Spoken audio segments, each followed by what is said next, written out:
नमस्कार सर. जय शिवराय. बोला.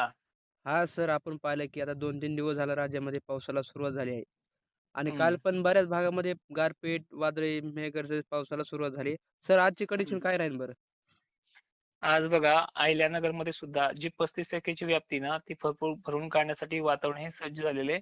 हं, आणि विनंती अशी आहे की शेतकऱ्यांनी आजच्या दिवस जो काही आपला पीक पाणी आहे तो पूर्णपणे त्याच क्षमतेने झाकायचा. आपल्याकडे पाऊस येणार नाही या भ्रमात राहायचं नाहीये. 65% भागाला धक्का लागणार नाही सांगितले.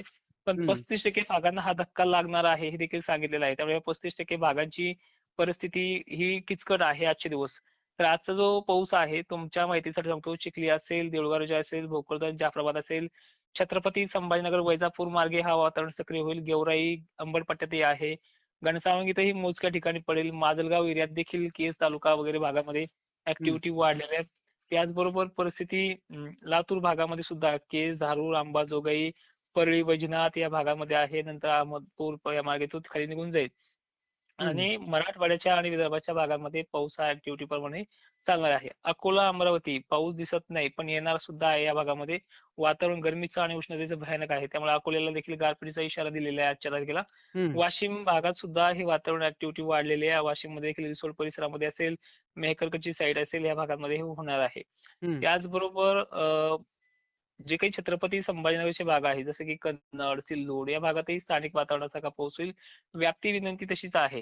ठीक आहे. हं, सोलापूरमध्ये तुरळक ठिकाणी होईल आणि नांदेड परिसरामध्ये आज दिवसभर वातावरण मोकळं राहिले. पण संध्याकाळपर्यंत इथे ही ऍक्टिव्हिटी वाढू शकते. हं, हं. हम्म. सर 21 तारखेपर्यंत पाऊस राहणार आहे? तेच बोलणार होतो आता तुम्हाला मी की वातावरणाची जी काही क्रेज आहे उद्यापासून काही भागांमधनं निघून जाते. उद्यापासून वातावरण खानदेशचं कमी होतंय, पश्चिम महाराष्ट्राचं कमी होतंय, ज्यामध्ये आपण अहिल्यानगरचा समावेश केलेला आहे. हं, छत्रपती संभाजीनगरचं कमी होतंय, सोलापूरचं देखील कमी होतंय उद्या 20 तारखेपासून. आणि लातूरचं देखील कमी प्रमाणात बरंचसं कमी होण्याचा अंदाज आहे स्थानिक वातावरणात पडत पडा. हं, बुलढाण्याला आणि धुळ्याला तुरळक ठिकाणी होऊ शकतो, अकोल्यामध्ये होऊ शकतो आणि खालच्या पूर्व विदर्भातल्या जिल्ह्यांना होऊ शकतो, ज्यामध्ये नागपूरचा समावेश आहे. चंद्रपूर, गोंदिया, भंडारा, यवतमाळ, हिंगणघाट, अकोला, त्याचबरोबर वर्धा. ठीक आहे. नांदेडमध्येही मोजक्या ठिकाणी होऊ शकतो. पण पश्चिम महाराष्ट्राला, खानदेशला आणि दक्षिण महाराष्ट्रातल्या भागाला मराठवाड्याचं वातावरण उद्या कमी होतंय. वारे पश्चिमेकडनं पूर्वेकडे जोराने वाहणार आहेत. हां. हम्म. धन्यवाद सर माहिती दिल्याबद्दल शेतकऱ्याला. नक्की धन्यवाद दादा.